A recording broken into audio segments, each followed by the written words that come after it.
नमस्ते, मैं राहुल आर्य आप सभी का अपने YouTube चैनल MD एजू हट में हार्दिक स्वागत करता हूं। उम्मीद करता हूं कि आप सभी स्वस्थ होंगे। आज की वीडियो में हम एक यूनिवर्सिटी की तरफ से PhD प्रोग्राम में एडमिशन के लिए नोटिफिकेशन जारी किया गया है, उसके विषय में चर्चा करने वाले हैं। तो सबसे पहले हम यहाँ पर डिपार्टमेंट वाइज सीट्स के बारे में जानेंगे कि आपके लिए यहाँ पर किस किस विभाग में कितनी सीटें उपलब्ध हो रही हैं। तो जैसा कि आप यहाँ पर देख पा रहे हैं कि कुल 14 डिपार्टमेंट हैं और सबसे पहला डिपार्टमेंट है संस्कृत में आपके लिए 9 सीटें हैं। योग विषय में आपके लिए यहाँ पर 8 सीटें हैं। संस्कृत में 9 सीटें हैं, 6 जनरल के लिए, 2 OBC के लिए और 1 ST के लिए यहाँ पर निर्धारित की गई है। योग विषय में 8 सीटें हैं, 5 सीटें यहाँ पर आपके लिए जनरल कैटेगरी की हैं, 2 OBC की हैं और 1 SC ST के लिए है। अंग्रेजी विषय में यहाँ पर आपके लिए 2 सीटें हैं, 1 जनरल के लिए और 1 OBC के लिए। चित्रकला एवं ललित कला डिपार्टमेंट की बात की जाए तो यहाँ पर कुल आपके लिए 3 सीटें हैं, 2 जनरल के लिए हैं और 1 OBC के लिए निर्धारित की गई है। अर्थशास्त्र में यहाँ पर कुल 4 सीटें हैं, 2 जनरल के लिए, 1 OBC के लिए और 1 SC ST के लिए है। मनोविज्ञान में कुल 7 सीटें हैं, 4 जनरल के लिए, 1 OBC के लिए और 1 SC ST के लिए यहाँ पर बांटी हुई हैं।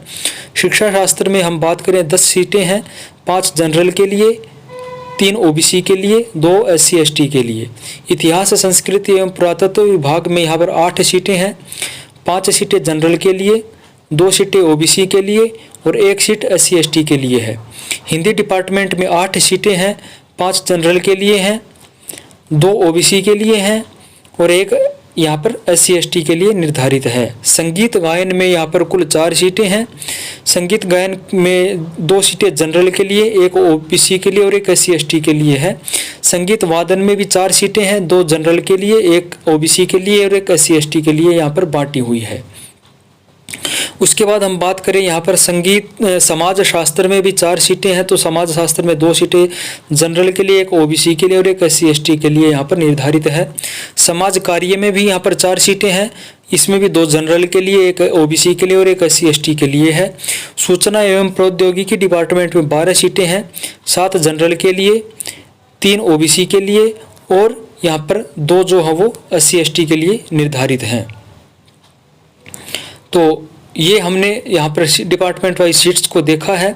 अब हम बात करते हैं जो एडमिशन के लिए प्रवेश परीक्षा होनी है वो 18 अप्रैल को होनी है और इसके लिए एलिजिबिलिटी जो है वो न्यूनतम अर्हता जो है वो स्नातकोत्तर परीक्षा पास होनी चाहिए संबंधित विषय में कम से कम 45% अंकों के साथ, 45% अंकों के साथ जिस कैंडिडेट ने स्नातकोत्तर की परीक्षा पास की है संबंधित विषय में वो इसके लिए PhD प्रवेश के लिए आवेदन कर सकता है। आवेदन करने के लिए आपको जो एप्लीकेशन फॉर्म है या तो यूनिवर्सिटी में जाकर के काउंटर से लेना पड़ेगा या फिर यूनिवर्सिटी की जो ऑफिशियल वेबसाइट है jrdu.ac.in से 21 फरवरी से लेकर के 22 मार्च तक इसको वहाँ से प्राप्त कर सकते हैं।